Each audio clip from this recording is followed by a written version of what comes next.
basically a simple play where we go on a counter and everything looks normal, but I'll kind of explain, I guess in my opinion, like what was detrimental about this and what's an easy kind of rule of thumb way to approach this exact same play. Um, so if you watch this run, like I said, if you watch Halcon right now, he's literally running directly 9 o'clock, right? Or like he's running actually 8 o'clock, like, but he's running towards the goalie. You know what I'm saying? He's running that way, and so for that reason, his defender just literally has to run in the exact same direction. So if Halcon's trying to make this a foot race, he's never going to be able to cover that gap with the 93 center back. But if he runs diagonal, slants his run, his defender has to slant his run. Halcon's going to end up right around here. L2 triangle comes in there. You can't block that triangle. He's there. The defender has to straight out wide. And that's the biggest caveat. So again, now all of a sudden, if he goes wide, where Halcon and his defender are will be out there. That whole space, all that space is wide open for me to run underneath you. You know what I'm saying? So Halcon cuts back, plays one through ball to me, and I'm in. Now I can sweat it across because we're making them on the back foot. We're actually like making it harder for them to cover us because we're taking angles that are such that they literally physically cannot stop that pass. So here's a simple through ball, normal play, right idea. It's just the whole thing about the lob versus ground thing comes into play if we're running wide. If we're slashing our runs wide as a team, that ball cannot be intercepted. Physically cannot be intercepted if it's on the ground in the same trajectory, but on the ground right here. If it's going right there, it cannot be intercepted because I'm slashing wide. And if it's on the ground out wide, if I get the ball exactly where that yellow spot is on the ground, look right here, I'm in. There's no one that can stop me from sweating it or scoring. But if it's in the air, I gotta bobble it. I gotta bring it down. I gotta figure out what to do. I'm looking. Okay, now maybe I'll pass back and an unneeded first time pass. Take one step to your right and make that through ball, and we're in. All right, this one we will absolve the three La Croquetas in a row for no reason, but let's not focus on that. Let's just focus on again the team rule is run wide, slash wide on your runs. I'm slashing wide. If you notice, their right back is keeping me on side this entire time. So again, if he's looking right here, out wide, there's no one that can stop that angle, right? No one, if it's on the ground and in this exact angle, there's nobody that can stop that if it just goes. You could even lob that ball and I'm in. You know what I'm saying? But three Coquetas later. This one again, everything's the right idea in a sense. We're trying to counter, but we just missed this opportunity. But I want to show you like what I'm doing in this play in this moment to help us. And it's again the rule of slashing wide on a run. It just creates space and it creates the distance. So if he gets the ball here, one touch, if his next touch right here is a through ball on the ground, I'm in. Right? I'm in. There's no one that I think he cuts back and tries to do it to me, but I don't know. Maybe I don't know. That might have been an R1X. Might not have just locked on the right person. It's all good. But again, if he doesn't even hit me early, look how I'm stretching wide. You see, I'm holding L1, L2, and I'm running wide. I don't run directly 9 o'clock. I'm running like 11:30. I'm running like up. You know what I'm saying? And if he just noticed that and then plays the L2 triangle, I'm still in. You know, and that's what I think we missed those things. Again, right here, L2 triangle forward.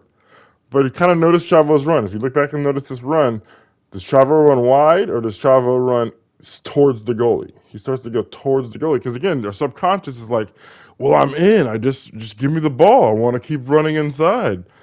But if he runs outside, like look right here, if he runs outside, not only does he open up for himself, he opens up the striker's lane for his lane on the flip play. You know what I'm saying? On the sweat. All right, this is another one. It's kind of going to be about that slashing wide thing, and it's kind of a prolonged one. All right, so watch the play develop. We kind of turn it over. I mean, we get the ball back, put it wide. Chavo cuts back. Um, what we're missing here is again, if we know as a team that our players are going to be slashing wide on their runs, right? It means as soon as he watch my play, I start going wide. If I'm running straight, I'm probably going to be offside at some point. I don't go offside at all. Oh, cut back with him, holding L1 and L2. Yep, not once am I offside. We know as a team straying wide. So if I get that as I'm Chavo, I'm through balling it forward immediately. There's nobody that can stop me. I'm in on goal, and guess what I get to do? Take one of my near post shots. All right, so this next one is another slash wide example, where it looks like I said, he gets the ball. I think he actually goes for an R1X or something to the left striker, but yeah, again, that guy's double covered. I have a one-on-one matchup right here on the right side. If we know the team rule is slash wide, he knows the L2 triangle on the ground, diagonal towards the corner flag, and I get the ball in and we advance, and then I have options. You know what I'm saying? But yeah, it's like if we're not on the same page of knowing, oh, that's going to be a L2, I mean, that's going to be a slash wide run, whoever that is, whether it's me, whether it's Halcon, whether it's Chavo, whether it's Tigre, whether it's aging, right? Because if the cam is making that same run, it doesn't matter. It's a total 11 cents. Whoever's in that position makes that slashing run, we're going to be able to make that pass every time and then keep the possession going. This is kind of one of those ones where it's not necessarily a run wide. I mean, it is a run slash wide thing, but this is a little bit different. This is one of those ones about timing. Um, right as well he gets the ball, Chavo's moving up and he checks back. It's got to come right there. You know what I'm saying? Like, it's got to come right there. And because it doesn't, now ball's left trying to turn and figure out what to do. So we got to just take that, like, you know what I'm saying? Chavo did the right thing here, is what I'm trying to say. And I think that pass just has to come. We need to get rid of the ball instead of trying to be like, all right, make the run down the wing, make the run. Because that's probably what happened. Ball was probably like, all right, make the run. And then turned around because it wasn't there yet and he thought he was going to get caught. You know what I'm saying? And he did. So it's like, take what they're giving us. When I get the ball, I'm trying to get the fucking ball to the next person. I don't rush it, but I just want to make sure take one or two touches and then make the pass. That's why I tell people, you don't always have to make a first time pass. But that doesn't mean take a 5-touch pass. You know what I'm saying? Take a 1 or 2-touch pass. And right now, Chava has it. He passes back to the center back, and we keep it fucking flowing. And not only that, but if you notice, the center back, or the left center back, is just kind of casually walking up this whole play. If they're actually cutting this way, they're going to create that back pass lane. And that's what I'm talking about. We don't back up enough to where it's like, okay, I'm a center back. He's got the ball. It's off the kickoff. I don't have to. No, cut this way. And just anticipate getting a back pass. And then you're in prime space to make your next pass. This next one is another slash wide missed opportunity. And again, these are just cases where we're missing an opportunity to advance the ball and keep it, and then we turn it over. You know what I'm saying? So again, right here, I'm slashing wide. The team rule we now know is slash wide at any point. I don't go offside until 2 dribbles after he's already cut back. I'm onside. I think if he thinks that I'm going to be offside because I'm running straight forward and he just, oh, I saw you, but it was too late. No, it's not too late. If you see me, I'm going to run sideways until you recognize, okay, bet, now pass. You know what I'm saying? Like, just keep with it and we can make these plays connect. This one's a little more interesting because, I think you see aging here is trying to do the right thing or do, what he thinks is the right thing in the moment. And I think it is the right thing. I think he's looking for Chavo there. I think that Chavo is thinking the pass is going to come here. You know what I'm saying? In his opinion, And then Chavo, I think, changes his run. And I think that's what aging was pointing out is like, hey, if you're going to make that run, keep it. I'll be able to time it so that you're not offside. He does a good job of slashing, but I think Chavo ends up turning inside a little bit too much to come inside.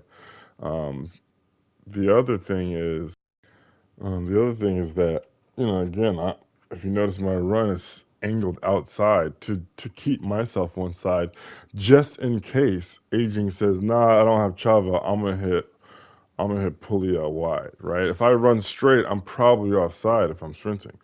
But if I angle it, because their defense is dropping straight back, I'm angled outside.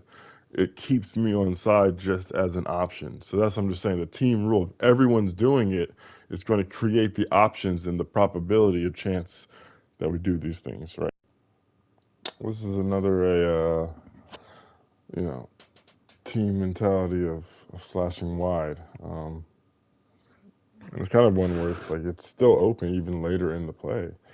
If you notice here, even when Aging gets the ball, I'm slashing wide already. I see the angle in the center backs, and I'm slashing wide. I think he could have L2 triangled me. He doesn't. By now, right here, I'm already onside. I'm still waiting. You know what I'm saying? I'm slashing wide, wide, wide, wide. So I'm still onside. Because I know they're going straight back, I can go wide. I'm still onside. If we hit that through ball, I'm in. I can sweat it off to Chavo, and we're good to go. This one, benefit of the doubt, it might have just been a bad lock on or something.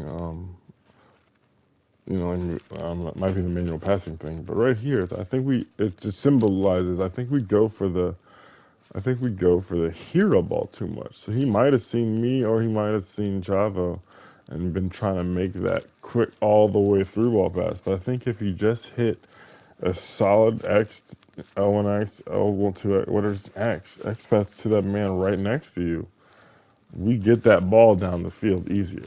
And I think that's a team mentality thing too. Don't always be the hero. Just keep the ball moving and trust that all of our teammates are on the same page. We're going to be able to do the same-minded thing. This one, like I said, last couple of videos, but this one I just think we should look for sweats more. If you didn't see me, you didn't see me. It is what it is. This next one, though, is another one where it's like, if we know the team mentality is that I'm pulling wide and I'm slashing wide, the person, like here, Halcon, the person receiving the ball is Halcon, he could be passing that first time because he knows that I'm pulling wide. So or not first time, but like he can take one touch and then pass through ball just because he knows I'm pulling wide and giving him that extra time as a team thing. He knows that he can do it. Same thing right here. If he knows that I'm pulling wide and I won't be offside, he knows he can take a touch and make that pass. This time Zeus does that. He knows I've talked to Zeus about this. He knows I'm pulling wide. He took a touch and made the pass. And it gives me a chance to fucking score.